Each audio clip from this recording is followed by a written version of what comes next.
আজি আমাৰ কেবিনেটে 2 লাখ চৰকাৰী চাকৰি আমি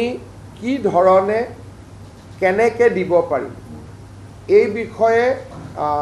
সিদ্ধান্ত ল'বৰ কাৰণে মুখ্য সচিবৰ অধীনত এটা টাস্ক ফোৰ্স গঠন কৰি দিছে আৰু 3 মাহৰ ভিতৰত এই টাস্ক ফোৰ্সে ৰিপৰ্ট দিব যে কেনেকৈ অহা 5 বছৰত আমি 2 লাখ চৰকাৰী চাকৰি দিব পাৰোঁ। অৰ্থাৎ মুখ্য সচিব ডাঙৰীয়াই প্ৰতিটো বিভাগৰ লগত কথা পাতি চৰকাৰী বা চৰকাৰৰ দ্বাৰা নিয়ন্ত্ৰিত বিভিন্ন কৰ্পোৰেশ্যন আমাৰ বিশ্ববিদ্যালয় 6 শিডিউলৰ কাউন্সিল এই গোটেইবিলাকত মিলি অহা 5 বছৰত আমি কেনেকৈ 2 লাখ যুৱক যুৱতীক চৰকাৰী চাকৰি দিব পাৰোঁ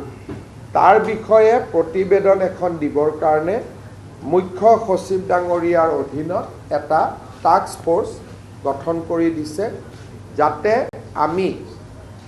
আমাৰ যিটো অসমৰ যুৱক যুৱতী সকলৈকে যি প্ৰতিশ্ৰুতি আছিল তাক যাতে আমি ৰাখিব পাৰোঁ বা তাক যাতে আমি পালন কৰিব পাৰোঁ। আজি আমাৰ কেবিনেটে ডক্টৰ ভূপেন হাজৰিকাৰ জন্ম জয়ন্তী সমাৰোহৰ সামৰণি অনুষ্ঠান অহা 8 ছেপ্টেম্বৰ তাৰিখে নতুন দিল্লী ভাৰত মণ্ডপমত অনুষ্ঠিত কৰিবলৈ সিদ্ধান্ত গ্ৰহণ কৰিছে।